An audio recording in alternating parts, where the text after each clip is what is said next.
हमारे माँ बाप इधर उधर के पैसे करके हमको पढ़ाते हैं। हमारे इतना पढ़ाते हैं फिर भी हम कुछ नहीं कर सकते, फिर भी हमको जॉब नहीं मिलती। मेडिकल पास, फिजिकल पास, ऑल पास हो गए हैं। आप रो क्यों रहे हैं सारे के सारे? मतलब क्या करें सर, 15-20 साल से हम लोग यहाँ क्या सपने पाले थे आपने? आपने बहुत सपने पाले थे कि हमें जॉब मिल जाएगी, फौज में जाऊंगी, देश की सेवा करूंगी और घर की भी थोड़ी सी तरक्की भी हो जाएगी। यही सपने देखे थे हम, तो सारे सपने तोड़ दिए। बेटी पढ़ाओ बेटी बचाओ, तो क्या रोड पे बैठाने के लिए हम बेटी पढ़ाएं? चूल्हे चौके ही करवाना था, पकौड़े ही तलवाना था, तो ये बिना पढ़े भी कर सकती हैं सर। नमस्कार, मैं हूं प्रवीण गौतम। दोस्तों, आज पीएम मोदी ने मन की बात की तो एसएससी छात्रों को उम्मीद थी कि युवाओं के मन की बात भी करेंगे, उनके भर्तियों की भी बात करेंगे। लेकिन यहाँ पर देश भर से बेटियां तक प्रदर्शन को मजबूर है। मैं दिखाना चाहूंगा कि देश भर से बेटियां और बेटे भर्ती के मुद्दे पर यहाँ आए हैं। इनका मुद्दा मैं बता देता हूँ। 2018 की भर्ती का विषय है एसएससी का पैरामिलिट्री फोर्सेस में भर्ती के लिए, जहां पर तमाम टेस्ट पास करने के बाद भी इनका नंबर नहीं आया और नई वैकेंसी निकाल दी गई। इनका कहना है कि जब हमने तमाम टेस्ट पास किए हैं तो पहले हमको भर्ती करना चाहिए, क्योंकि बहुत सारी छात्र छात्राओं की उम्र भी निकल गई है। तो इससे आप इनके दर्द और मजबूरी को समझ सकते हैं। आप कितने दिन से यहाँ पे? 15 दिन। आप रो क्यों रहे हैं?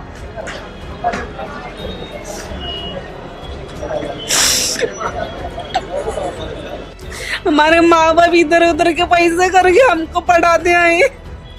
हमारे इतना पढ़ाते हैं फिर भी हम कुछ नहीं कर सकते। उनका सपना रहता है कि हमारी बेटी कुछ कर लेंगी और आगे बढ़ेंगी और हमारा कुछ आधा रहेंगी, फिर भी हमको जॉब नहीं मिलती। मेडिकल पास, फिजिकल पास, ऑल पास हो गए हैं, फिर भी हम उतने देर से आए हैं, दूर से इधर।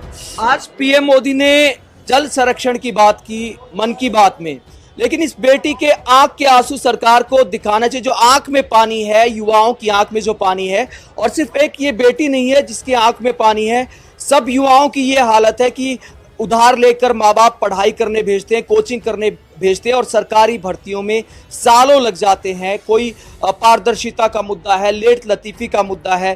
कितने साल तैयारी की आपने इस भर्ती के लिए? 5 साल हो गए हैं इसकी तैयारी करते हुए हमको। 2015 से यही तैयारी कर रहे हैं, फिर भी कुछ नहीं मिला हमको।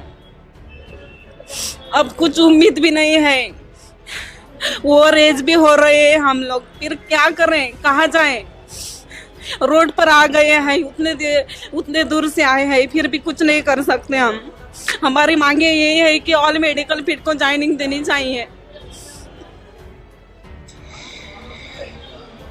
तो आप लोगों ने सरकार तक अपनी बात पहुंचाने के लिए क्या क्या प्रयास किया?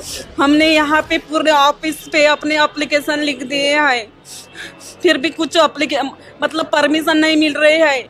इधर जाओ तो इसकी परमिशन लाओ, इसकी उधर जाओ तो उसकी परमिशन लाओ। प्रोटेस्ट के लिए परमिशन? स्वतंत्र देश के सैनिक है, स्वतंत्र है, फिर भी इसकी परमिशन उसकी परमिशन लेनी पड़ती है हमको।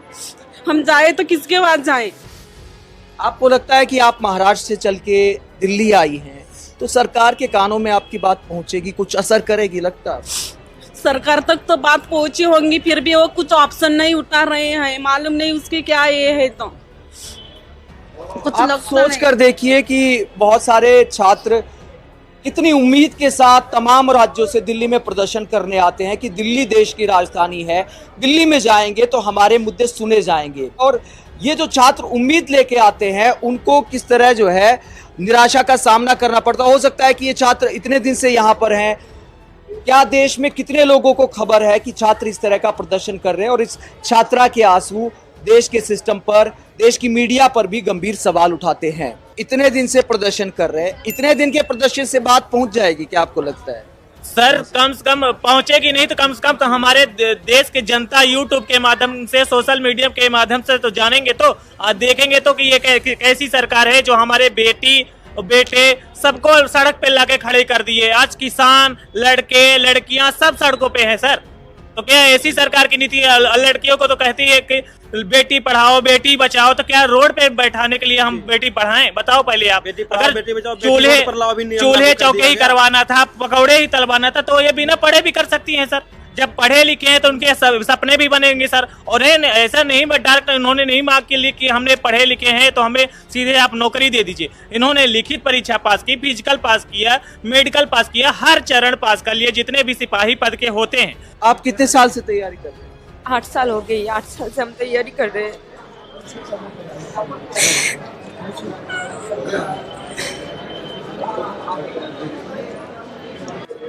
आप रो क्यों रहे हैं सारे के सारे? मतलब क्या करें सर, 15-20 साल से हम लोग यहाँ मर रहे हैं सर। कोई सुनने वाले, ना मीडिया आ रही, ना सोशल मीडिया आ रही, कोई कुछ आ रहा है सर। क्या करें हम लोग, बताइए आप। कहाँ जाएं? यहाँ से भी चीज निकाल देंगे तो हम कहाँ जाएंगे सर? किसके पास जाएंगे आवाज सुनाने के लिए? जहाँ भी जाओ तो हम लोग को। कितने साल से तैयारी कर रहे हैं? सर 8 साल से तैयारी कर रहे हैं। पहले भी एग्जाम दी थी, फिर से मेरिट से बाहर निकल गई, फिर से तैयारी की, फिर से एग्जाम दी, फिर से मेरिट से बाहर निकल गई। तो जाए कहाँ? मोदी सरकार बोलती है कि बेटी बचाओ बेटी पढ़ाओ, और हम ऐसे सड़क पे खड़ी हूँ सर।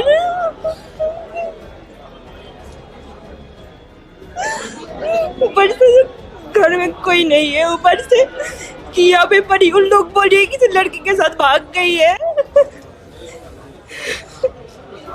सुबह भाई ने कॉल करके बोली कि ऐसे बोल रही है, ऐसे बात चल रही है कि लड़की के साथ भाग गए हम।